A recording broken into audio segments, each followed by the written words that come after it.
तीसरा सवाल है कि रोज़े की हालत में ब्लड टेस्ट करने से क्या रोज़ा टूट जाता है या मकरूह होता है? अब्दुल हमीद बारसोई। कुछ भी नहीं होता, रोज़ा भी नहीं टूटता और मकरूह भी नहीं होता है। ये बड़ी गलत फहमी है। मैं ख़ुद एक मरतबा एक जगह पर मुझे इंजेक्शन देना था, नस में देना था, रग में। तो हमने कहा कि भाई दे दो, अभी ये 10-15 दिन पहले की बात है, दे दो। कहा कि रोज़े में कुछ ख़राबी तो नहीं आएगी? हमने कहा नहीं भाई, कोई ख़राबी नहीं आएगी, आप इंजेक्शन दीजिए। कहा कि नहीं, लोग कहते हैं, उलमा से हमने भी सुना है कि इंजेक्शन देने से रोज़ा ख़राब हो जाता है। हमने कहा कि नहीं, इंजेक्शन देने से रोज़ा ख़राब नहीं होता।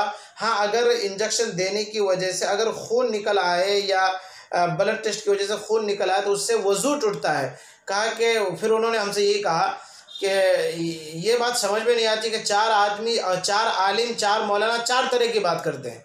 तो हमने कहा कि ऐसी कोई बात नहीं है, शायद आपको समझने में गलती हुई है या सुनने में गलती हुई है। कोई आलिम आपको ये नहीं कहा कि रोज़े की हालत में इंजेक्शन देने से या कैनोला लगाने से रोज़ा टूटता है, ऐसा नहीं है। हाँ, वज़ू अगर हो तो वज़ू टूटता है। ये तो है कि वज़ू वो भी उस वक्त टूटेगा जबकि खून निकल करके बह जाए, तब जाकर के वज़ू टूटता है। तो बहरहाल इंजेक्शन देने से रोज़ा नहीं टूटता। इसी तरीके से ब्लड टेस्ट करने से भी रोज़ा नहीं टूटता।